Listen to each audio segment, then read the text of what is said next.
Au sommaire cette semaine, infodémie, fake news, la vérité est-elle en danger? Depuis le début de la crise du coronavirus, nos téléphones, nos boîtes mail, nos réseaux sociaux sont envahis par une avalanche d'infox, de fausses informations. On est des soldats digitaux, tous.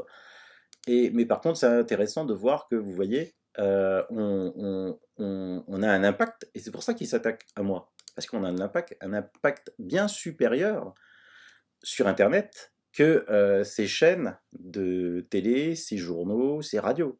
Bien supérieur. En fait, en ce moment, la France, elle est séparée en deux, quoi.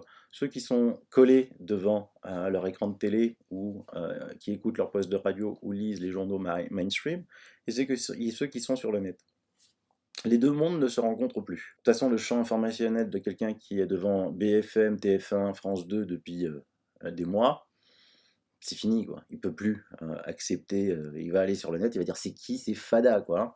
Tout comme si vous êtes depuis des mois sur Internet et les réseaux sociaux, si vous vous mettez devant le journal de 20h de TF1, vous allez dire mais c'est qui, c'est fada. Donc c'est complètement en deux. La différence, c'est que moi je connais des personnes qui ne sont absolument pas sur le net et qui lisent les journaux quotidiens et qui sont devant leur poste de télé. Eh ben, ils éteignent quand c'est, ou changent de chaîne, changent de programme, quand c'est l'heure des infos. Parce qu'ils ils racontent des conneries. Même eux, sans aller sur le net, maintenant se rendent compte que ça devient du n'importe quoi. Et ça, je vous le dis depuis longtemps, chaque jour qui passe, des gens passent de notre côté. Il n'existe pas de gens qui étaient sur les réseaux sociaux et qui se mettent à croire aveuglément ce que disent les médias mainstream payés par l'État profond, Soros et Bill Gates.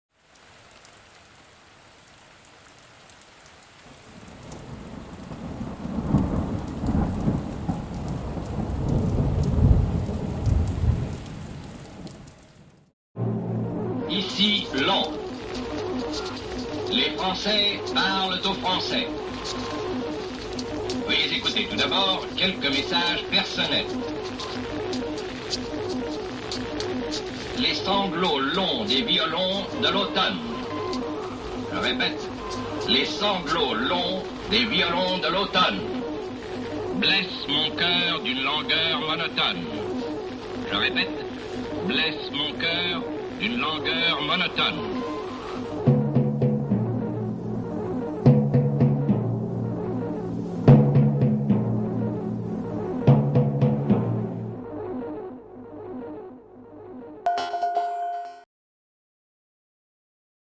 Dans la longue liste des fausses informations servies par ce film, l'une d'entre elles s'attaque au premier confinement, qui n'aurait servi à rien. Ces courbes appartiennent à l'INSEE. Elles correspondent au nombre de morts total en 2018, 2019, 2020, de mars à septembre.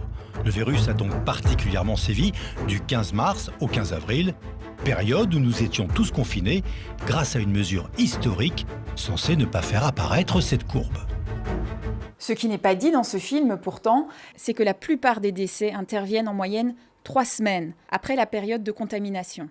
Le pic de décès pendant le confinement est donc logique et il ne prouve pas que le confinement a été inutile. Mais hier soir, sur LCI, dans l'émission de Pujadas, 24 heures Pujadas, voici ce qu'on a entendu. On est très loin des 9000 patients en réanimation évoqués par Emmanuel Macron il y a 3 semaines. Elle est tellement fulgurante, cette baisse, qu'elle déjoue même, regardez, les pronostics les plus optimistes. N'est-ce pas dû précisément au reconfinement ? Eh bien, c'est évidemment la première idée, la première piste qui vient à l'esprit, et ça a sûrement joué.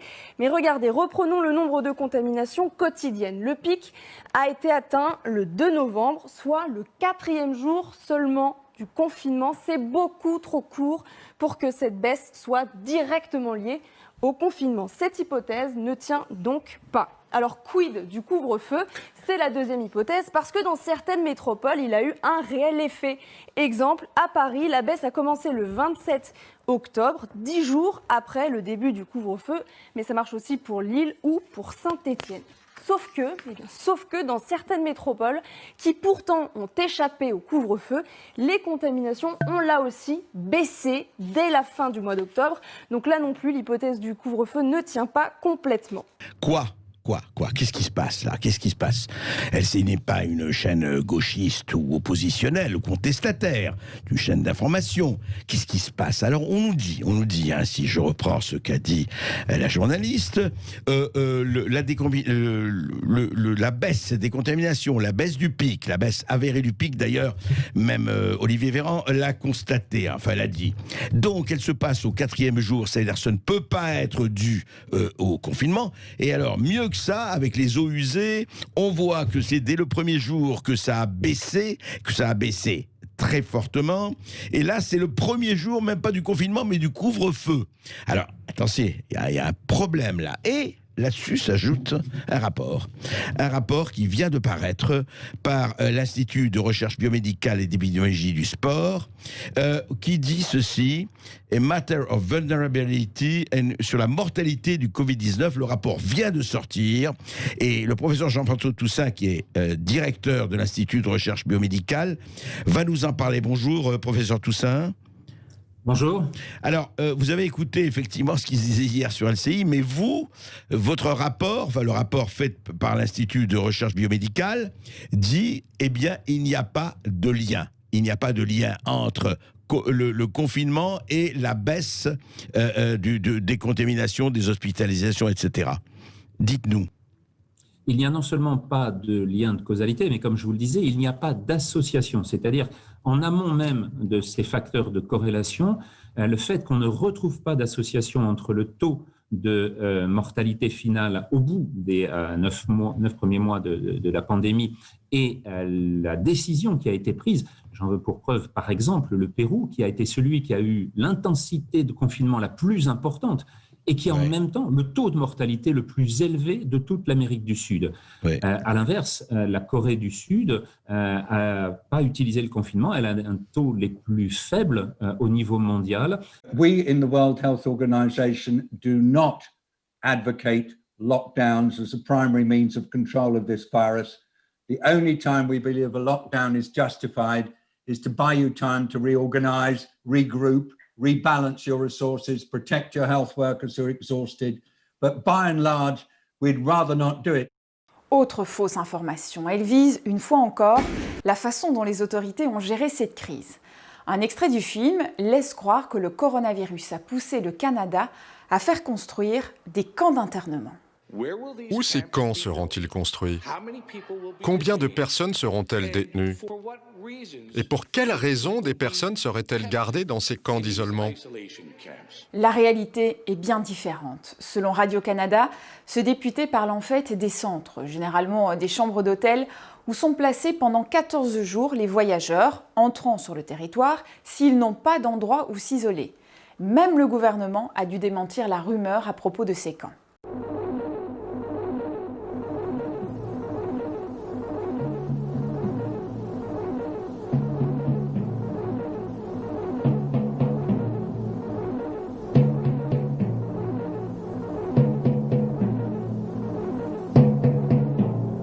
I think it's important to note that what we've done is try to create a comfortable, secure environment so that we can help people recover properly from COVID-19 and do so in a way that takes care of their family members and their entire community.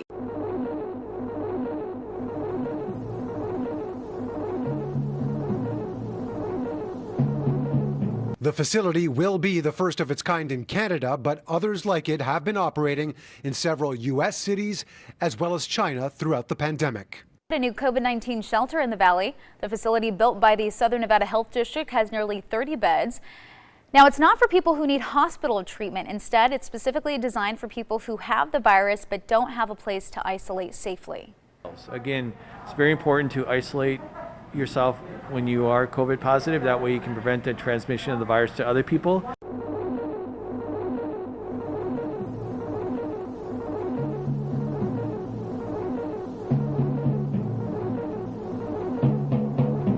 Some COVID-19 restrictions have been lifted from congregate living homes, now allowing for overnight visits. This comes months after families desperately called on the province to loosen the rules. Though this is welcome news, one mom says the separation has left her son traumatized, fearing that the restrictions will continue to keep families apart. These photos capture the moment the Wells family was reunited with their son Aiden this weekend. It's been nearly 6 months since they've been able to hug him. To be honest, we're far from any kind of joyful reunion. The 17-year-old has autism and a significant intellectual exceptionality. Any progress that Aiden has made over the last 5 years is gone. The separation has been traumatic for Aiden, as Kate Wells explains. The teen didn't understand why he couldn't come home. That interruption in routine caused emotional and physical impacts on him. He didn't want to get really close with us. He was very hesitant. He spent most of his time in his room when he came home. He just needed space. He has been completely isolated.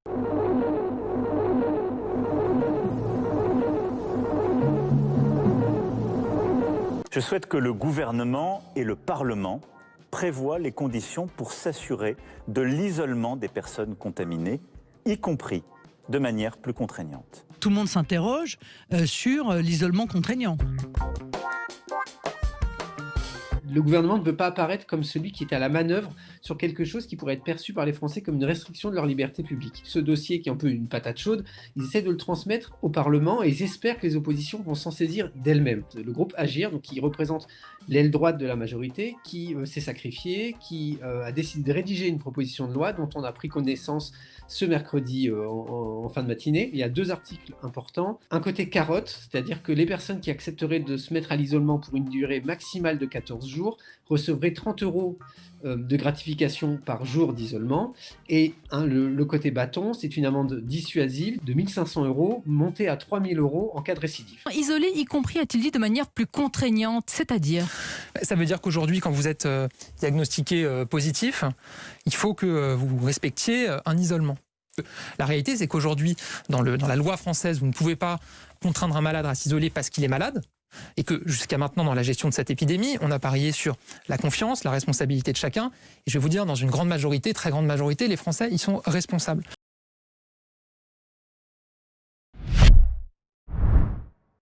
À l'interdiction de l'hydroxychloroquine, les autorités de santé répondent par l'autorisation du Rivotril, jusqu'à la réserver essentiellement aux soins palliatifs. Parce qu'on sait que quand on est âgé avec beaucoup de comorbidités, il y a un risque très important de ne pas sortir de réanimation et que ça peut être beaucoup plus délétère et inconfortable pour une personne âgée d'être en réanimation. Mais moi, je l'ai constaté. Je suis ami avec un médecin qui s'occupe de 3 EHPAD. Et en fait, les hôpitaux de proximité, c'était dans l'Oise, on ne transportait pas les personnes âgées. Vous savez, là, dans les EHPAD, c'est 80 ans et au-delà. Et donc, on a refusé, dans les hôpitaux de proximité, qui n'étaient pas submergés, de transporter ces malades en réanimation. Hein, et personnellement, j'ai bien connu cette affaire avec ma mère en EHPAD sur sa fin de vie. Heureusement qu'elle a pu, elle, aller en réanimation. Elle a fait 2 ou 3 septicémies dans l'année et elle s'en est parfaitement sortie à 90 ans. Hein. Donc là, non seulement on ne les a pas emmenés en réanimation, mais on leur a préparé la seringue de Rivotril avec un arrêté à la clé pour les achever complètement, alors qu'ils étaient déjà en détresse respiratoire.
Le 29 mars, par décret, le gouvernement autorise l'usage de médicaments de soins palliatifs. Parmi eux, le Rivotril et le Midazolam, habituellement interdits en médecine de ville et dans les EHPAD. À Buzancais, cette décision a été mal vécue par le personnel soignant. C'est un sédatif qui les aide à être apaisés et du coup à décrocher. C'est pour les aider à partir plus vite sans souffrance. Quand on a reçu ces directives, ça nous a choqués de se dire que là, on ne donnait aucune chance aux personnes âgées de s'en sortir. Voilà, ça c'était notre colère. Quand une personne âgée n'est pas hospitalisée et qu'ensuite ce qu'on lui propose c'est une sédation dès l'instant qu'elle va présenter une détresse respiratoire, ma première réaction ça a été on nous demande de faire une euthanasie passive auprès de nos résidents. Ici, 2 résidents en fin de vie ont reçu des injections de Midazolam. Leurs familles en ont été averties. Mais plutôt que d'abréger leur souffrance, les soignants auraient préféré pouvoir mieux prendre soin des personnes âgées malades. Ailleurs qu'à Buzancais, certains ont très mal vécu cette situation. Comme cette médecin d'EHPAD public. En fait, c'était des injonctions paradoxales. C'était... J'ai pas le droit de prescrire quelque chose qui pourrait soigner les personnes si elles étaient atteintes. Par contre, je suis autorisée à les faire partir en douceur, comme ils disent. Puisque le souci, c'était l'asphyxie. Regarder quelqu'un s'étouffer, mourir étouffé, c'est insupportable. On imagine la grande souffrance. On a abrégé les souffrances des gens, donc j'appelle ça euthanasie. Je suis encore choquée. Je suis choquée par ça. Qu'est-ce qui vous choque ?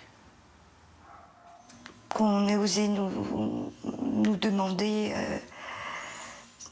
de piquer nos patients pour les faire partir plus vite pour que...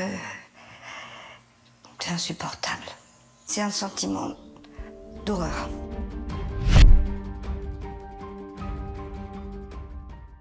Alors, Libé, Le Monde, tout ça attaque aussi le film Hold Up en disant « Comment ça, ils ont pu construire un virus en laboratoire ?»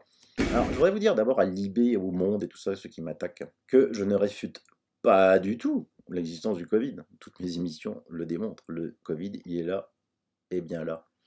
Je ne sais pas si ce Covid aujourd'hui est naturel ou pas. Pour vous, il est naturel, et ceux qui pensent qu'il a été fabriqué en laboratoire sont des fadas. Ouais, il faudra m'expliquer juste à quoi servent les laboratoires P4 dans le monde. Hein, à cultiver des fleurs. Et donc, il peut y avoir une fuite. Il y a des prix Nobel de médecine, comme Luc Montagnier, qui disent qu'il a été fabriqué. Moi, je ne suis pas prix Nobel de médecine, hein, et je ne vais pas me permettre, comme vous, de dire qu'il est sénile.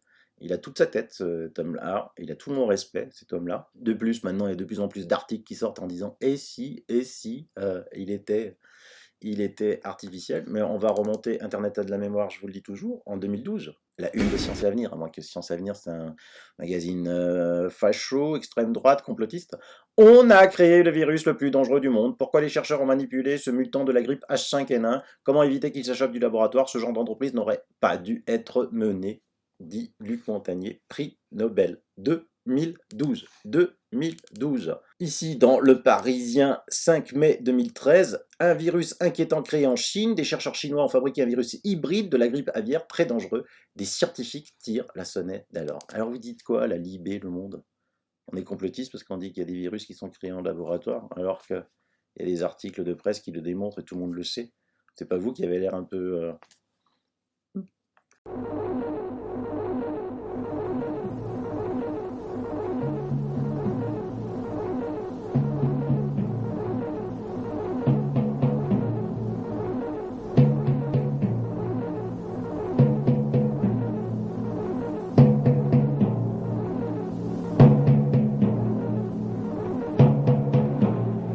Ici, Londres. Les Français parlent aux Français.